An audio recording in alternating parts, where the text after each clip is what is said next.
Hi, it's Kada. Welcome to 1977.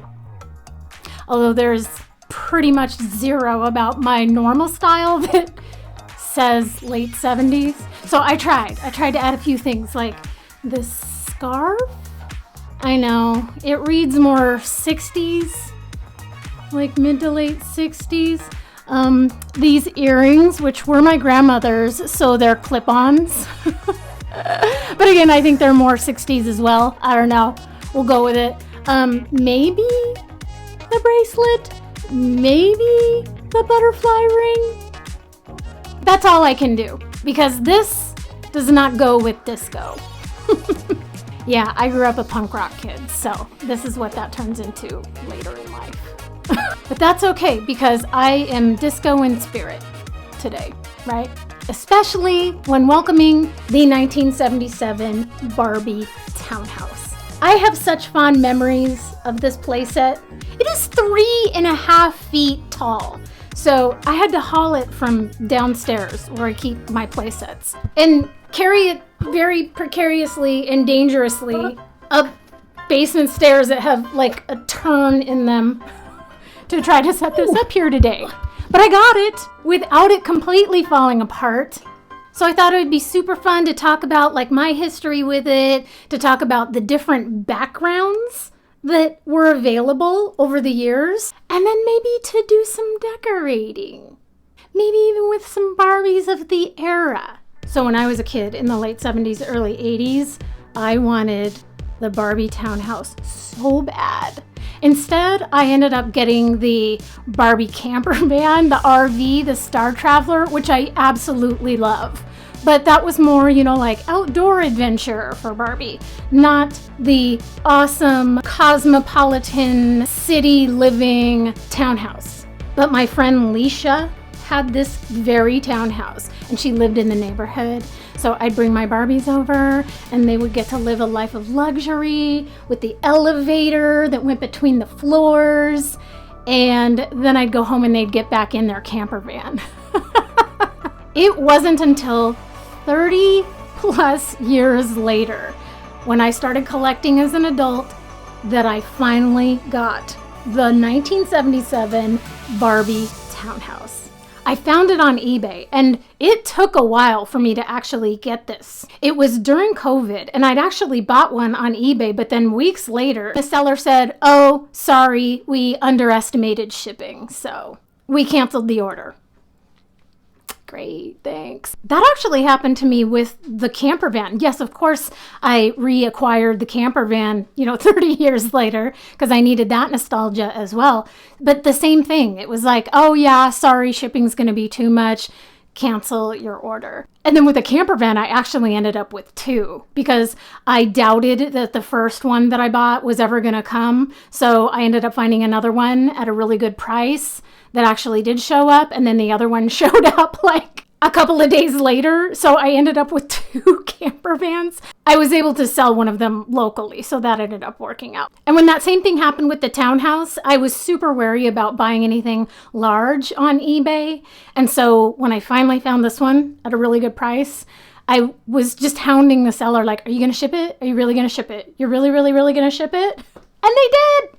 And here it is. So on the very same day this Barbie townhouse finally arrived, my husband, who works on a road crew, found a tiny, cold-soaked kitten on the side of the highway. Of course, he brought her home. And it wasn't long before she beelined for my newly assembled townhouse and made herself right at home. Downstairs, she holed up in the Barbie dream house, even braving the slide. She grew up surrounded by dolls, tiny furniture, tiny room, and miniature things, which she steals. I'll find her carrying things in her mouth, and then the most random doll thing will appear on the floor in a completely different part of the house. She rules my doll world. And here she is today, almost 4 years later, still checking out the Barbie townhouse like she owns the building. We have her approval to keep decorating now. I'm sure our other cat, Walter, will be by at some point to give further inspection. Here is the 1977 Barbie Townhouse. It is 3.5 feet tall. Now, there have been different backdrops over the years, and I will show you some of the other options for backdrops. But this one, these real photographs, was definitely the one that I remember playing with in the late 70s, early 80s. So yeah, these are actual photos of real decor. Look at that old digital alarm clock. Check out this living room. I really remember my mom having that coffee table, that brass and glass coffee table, and the end tables. Look at the desk with the typewriter. Everything is metal. This was probably high-end decor of the day, like just starting to head into the 80s. Oh, except for this kitchen. Orange and pink. Look at that. What is this? Oh, I think it's just the glass of her cupboards with probably some dishes behind the glass, but it's the way the glass is textured. Okay. I love this pink and orange wallpaper and the ceiling lamp, the parquet flooring. And then if this is a townhouse, I'm not exactly sure where the pool area would be, except that maybe this is like the common area. Love the very LA or Florida look of the buildings and the palm trees, all the beautiful flowers. I love the lattice around it. So you can see where my backdrop is a little bit, maybe, I don't know, moisture damaged, or it's also kind of like coming apart a little bit at the bottom. And this piece actually came from that bottom part of the kitchen there. And it says, all furnishings and accessories courtesy of Los Angeles Furniture Mart and Associates. So this actually is a real display, like staging of real rooms. Isn't that cool? And of course we have the fabulous elevator.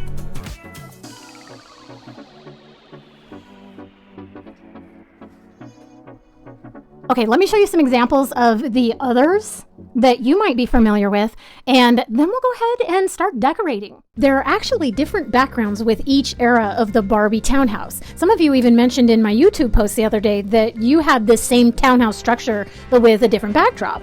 I believe there are 5 variations, including one honorable mention. Starting in around 1973, I saw different years listed, so please correct me if I'm wrong.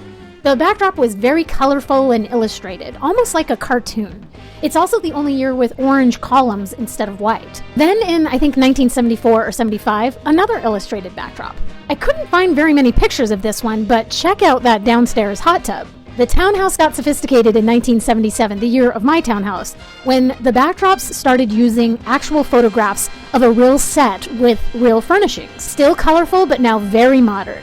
Then in 1983-84, the townhouse backdrop went all in with the 80s opulence and shininess of a nighttime soap opera. Check out that giant bathtub on the top floor. In 1985, it turned mid-80s cozy, even changing the shape of the columns and giving it an overall beige. Let me know if you know of any more backdrops that I missed, but the honorable mention is the 1982, I think, Big Jim Spy Headquarters. Mattel used the same core structures for things like buildings, vehicles, and play environments between Barbie and Big Jim. Like with the Star Traveler camper van, my husband often says, hey, I had that for Big Jim. But he didn't know about the Spy Headquarters and its match to the Barbie Townhouse. So that was a fun fact to find. And with that, I think we're finally ready to start decorating the 1977 Barbie Townhouse.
you so much for joining me today as we decorated the 1977 vintage classic Barbie Townhouse. Let me know in the comments, did you have any play sets that you absolutely loved as a kid and then tried to reacquire as an adult? Was that difficult trying to find it? Did you buy it online and then have to pay a lot of shipping? Did you have some of the problems that I did with sellers like going, ooh, no, that was a little bit more shipping than I anticipated and they backed out? Or has it been smooth sailing for you the whole time and you've been lucky enough to find them locally? That's the way to do it. I wish that upon you. That's my granting you a wish. Again, thanks so much for watching, and if you enjoyed today's video, please like and subscribe, and I'll see you next time.